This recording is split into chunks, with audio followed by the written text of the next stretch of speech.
Everyone, and welcome back to video number 2. In this one, we're going to continue talking about the different parts of the letter. And again, what I would encourage you to do is have some samples in front of you and kind of move back and forth between my PowerPoint and the samples in the book. So the first thing we're going to talk about, though, is the letterhead. The letterhead is the part that goes at the very top of the letter and provides important information about who is sending the letter. So the letterhead contains the name of the law firm where you're working or the business where you're working, an address, a phone number, and sometimes also a website or email address as well. It could also contain, some law firms do individually list out all the names of the attorneys at the law firm. That's not required. That's not every law firm. That kind of depends on the particular law firm. But the most important information is that it contains the name of your business and the address and a phone number from where the letter is being sent.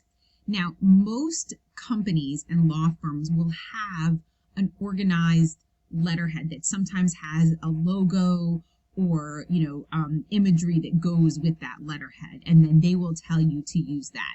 But just so you can see some examples of what the letterhead looks like, take a look at your book and you can see in each of these, it says like the name of the law office, the address, and the phone number. And then you can see these in a lot of the examples, the names and addresses of the law firm. These are all, of course, the same ones, but you get an idea about the letters that are being sent. One important thing is, again, at the beginning of your law office job is to talk to an office manager, talk to your mentor in the law office and say, what is the letterhead that I should be using when I type letters? A couple of other important things about letterhead. In today's day of typing letters right into the computer, many law firms will have templates of their letterhead stored as a Microsoft Word template. I actually have that even for the Middlesex heading, so if I write a letter of recommendation or something on behalf of Middlesex, then I can just pull up the letterhead and start typing my letter. And you will probably have that in your law firm as well. The other thing to keep in mind is that with printing out letters, when we print out letters, very often the law firms will have paper that has the letterhead already put on it. Sometimes it's embossed. It might even be a different color like gold or blue or red, probably not red, or something like that. And when you print out a letter that you've typed on your computer and you want the letterhead to appear from the printer, remember to start your letter about 7 or 8 lines down because the letterhead will print out first. So you usually, for the purposes of your homework assignment in this class, you'll have to type up your own letterhead because I don't have that for you. But when you're in your law office, talk to a partner, talk to, whoever your mentor is and ask about the firm letterhead that you should use because they will most likely have that for you. Okay, so that's a little bit about letterhead. The next thing I want to talk about in addition to letterhead is you can see the very next thing is dating the letter. It is really important to date your letters in the, I don't even have a slide for that. It is really important to date your letters in the law because dates are really important. It becomes important the date on which we sent a letter.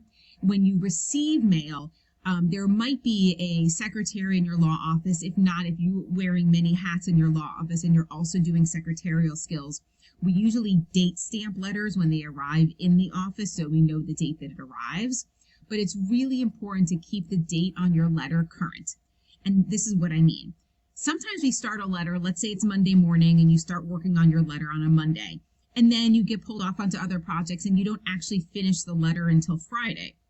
You should always update your letter and make sure it has the date that you finished and you're sending the letter. Because you'll see as we see some examples of content, sometimes tracking when a letter was written, when it was sent, when it was received, can be really important if we're trying to track something for the court or for our client. So always make sure that you've updated the date of the letter with the date that you're actually finishing the letter and sending it, even if that's a week or two or even a month after you started the letter. That date is the most important date. Okay, so in terms of content, in terms of formatting, we've talked about the left justified, the full block, and the modified block. We've talked about the letterhead and then the date. Next thing we're going to talk about is this. It's the inside address. That's what this is called, where it says Mr. William Gray, 709 Franklin Street. So again, here's another example of the inside address. and this person has a name of a title.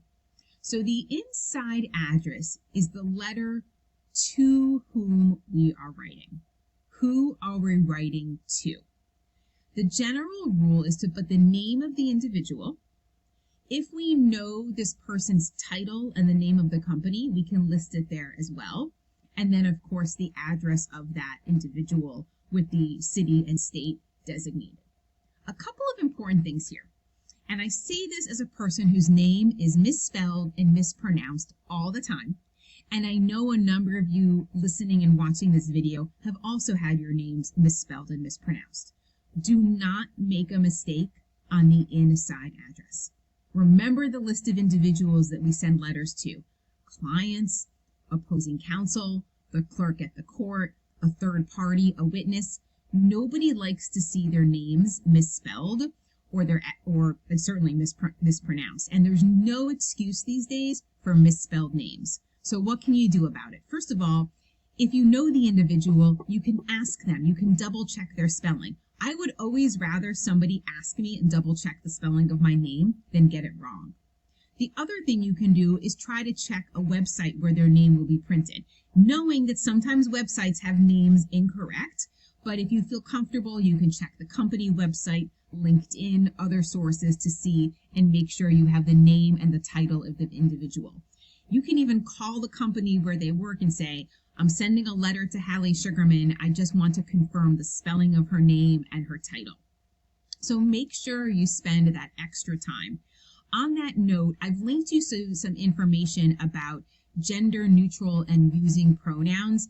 Make sure when possible that you're addressing individuals by the proper pronoun if you can, if that's possible. Again, I think it's always better to ask if you're unsure. And then if they receive a communication back and the person has identified themselves by a different gender or a gender neutral pronoun, make a note of that so that you have that for future reference. Individuals whose names are more gender neutral, I'm sure, are used to receiving mail addressed to an incorrect person. But again, in today's world, there's no excuse for not just asking the question. Double checking on a website, double check on a LinkedIn page, or look at that person's signature block and see how they identify. So that is the important part about the inside address, is making sure that we have that name of the individual correct. And I have the PowerPoint here to say, look it up, look it up, look it up. And again, I made a note here about nicknames too, is you want to make sure if somebody uses, the name Rick instead of Richard or something like that, that we're using the appropriate professional name that they would go by in their professional world. Now, something else about the inside address, which is on this PowerPoint here, called the date and method of sending. We mentioned the date. We mentioned how important the date is. But what about how this letter is being sent? This goes back to something I talked about right at the beginning of the first PowerPoint, which is sometimes we are sending a letter by U.S. mail. We're printing it out on the printer, we're putting it in an envelope, stamping it, and it's going by regular mail.